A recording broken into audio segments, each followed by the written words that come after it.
အော်ဘဝဆိုတာဘာမှကြီးကျယ်ခမ်းနားတာမဟုတ်ဘူးဘာမှလည်းအရေးကြီးတာမဟုတ်ဘူးပြီးတော့လည်းသိရမှာပဲနော်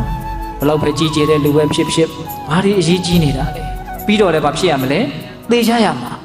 အဲ့ဒီသေဆုံးခြင်းဆိုတာကြီးရောက်လာတာနဲ့တပြိုင်နက်တည်းကျန်တာတွေဘာအရေးကြီးသေးလဲဘာမှအရေးမကြီးတော့ခုတက္ကသမားတို့ဦးဇင်းတို့တွေကသိပြီးတော့အဲ့ဒီအရေးကြီးတဲ့သေဆုံးခြင်းဆိုတာကြီးကခေါင်းထဲကိုမရှိတော့ခေါင်းထဲကိုမထည့်တော့သူ့လောက်အရေးမကြီးတဲ့အရာတွေကအရေးအကြီးကြီးထင်ပြီးတော့ကိုယ့်ဘဝကိုလွှမ်းမိုးထားတာဆိုလိုတာက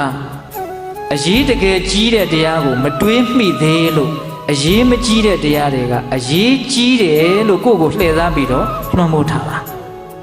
အဲ့တော့အခုတွေ့နေတဲ့လောကဓာတ်တရားတွေအခုတွေ့နေတဲ့အလုပ်ကိစ္စတွေကိုအရေးကြီးတယ်ထင်ပြီးတော့မောနေတာတွေလောနေတာတွေမရှိဘူးလား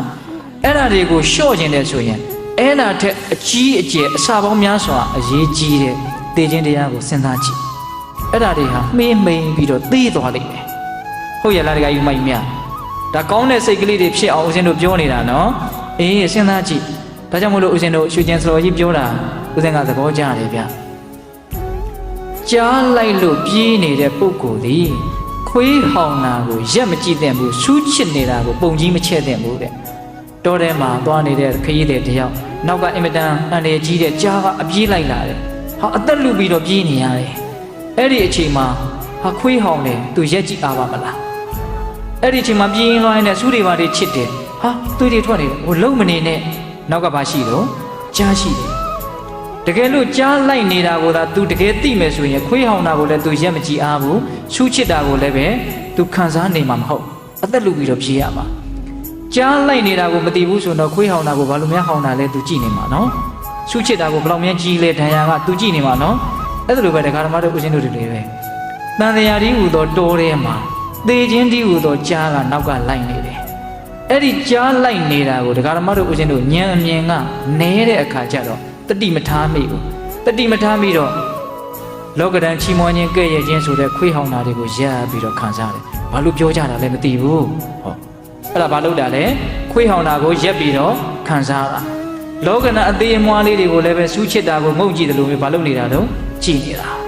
အဲ့တော့သေခြင်းတရားကိုစဉ်းစားရင်ဘဝသည်ဘာအဓိပ္ပာယ်မှဘာအနှစ်သာရမှမရှိဘူးသဘောပေါက်တယ်ဒါမြင်ရင်အနှစ်သာရရှိတာကဘာလဲဆိုတော့အနှစ်သာရမရှိတာကိုအနှစ်သာရမရှိဘူးလို့သိတာဒီပဲအနှစ်သာရရှိတာပဲဟုတ်ရဲ့လားဒီတဲ့သဘောပေါက်လားအေးဒီတိုင်းတရားဓမ္မတို့ဦးဇင်းတို့တွေမွေးလိုက်အိုလိုက်နာလိုက်သေလိုက်ဒီသဘောတရားတွေကိုသဘောပေါက်အောင်သိခြင်းတရားကိုစဉ်းစားသိခြင်းတရားစဉ်းစားရင်အတိဉာဏ်တွေပညာတွေကြီးကျယ်ရင့်ကျက်လာပြီးတော့ငကိုယ်တုံးကမတွေးဘူးတဲ့အတွေးတွေမစဉ်းစားဘူးတာတွေစဉ်းစားပြီးတော့တရားဓမ္မတို့ဦးဇင်းတို့ရဲ့ဉာဏ်ပညာတွေဟာအများကြီးကြီးလာတာကိုကိုယ်တိုင်သိရလိမ့်မယ်ဟုတ်လားဒါကလည်းပဲခက်တော့လဲခက်သားဗျာလက်တွေ့လုံးမကြည့်လို့ရှိရင်တော့သဘောပေါက်ဖို့ခဲရင်တယ်ဟုတ်လားသိခြင်းတရားကိုစဉ်းစားရင်တကယ်နဲ့စဉ်းစားပါများလာလို့ရှိရင်အကျဉ်းမြင်အဖြစ်တော့အရေးကြီးတာအရေးမကြီးတာသူခွဲသိတယ်အရေးမကြီးတာတွေလည်းသူသိခယူးမဆိုင်နော်အခုလူတွေကအရေးမကြီးတာကိုလည်းပဲအရေးကြီးတယ်ထင်ပြီးတော့အကြီးကျယ်ခယူးဆိုင်တယ်အချိန်တွေအများကြီးအကုန်ခန့်တယ်ဟုတ်လားအရေးကြီးတာကိုကြတော့လည်းအရေးကြီးတယ်လို့မသိဘဲနဲ့ခောက်ထားတယ်ဟုတ်လားအမြင်တွေဘာဖြစ်နေတော့လွဲနေတာချွတ်ချော်နေတာသိခြင်းတရားကိုစဉ်းစားရင်အရေးကြီးတာအရေးမကြီးတာကိုခွဲသိတယ်ပြီးတော့တန်ဖိုးရှိတာတန်ဖိုးမရှိတာကိုလည်းခွဲသိတယ်အခုတရားဓမ္မတို့ဦးဇင်းတို့တွေကသိခြင်းတရားကိုမစဉ်းစားတော့တန်ဖိုးမရှိတာတွေကိုလည်းတန်ဖိုးရှိတယ်လို့အယောင်အမှားမှားထင်တယ်ထင်လို့မို့အဲ့ဒါကိုကြကုတ်ကြခဲရအောင်အတင်းကြိုးစားတယ်ဒီတတူကဒါတော့ပြောရင်သိတယ်နော်တန်ဖိုးရှိတာတွေကိုကြတော့လည်းပဲတန်ဖိုးရှိမှတခါတည်းသိမသိဘူးတီအောင်တောင်မှမေ့ထားပြီးတော့သူတို့ကိုရအောင်သိပြီးတော့မကြိုးစားဖြစ်ဘူးသိခြင်းတရားကိုစဉ်းစားရင်အိုးတရားအောင်မှာဟဲ့မသိခင်မှာတန်ဖိုးရှိတာလေးစုံမိအောင်ဟဲ့တန်ဖိုးမရှိတာလေးတဲ့သိအချင်းကိုမခံဘူးဟဲ့ဒါမျိုးမလာဘူးလားလာမယ်အဲ့ဒါလိုမျိုးသိခြင်းတရားကိုစဉ်းစားရင်ကိုယ်တန်တန်မှာမောဟတရားတွေနည်းပြီးတော့စိတ်ကောင်းနှလုံးကောင်းတွေအများကြီးဖြစ်မလာနိုင်ဘူးလားဖြစ်လာနိုင်တယ်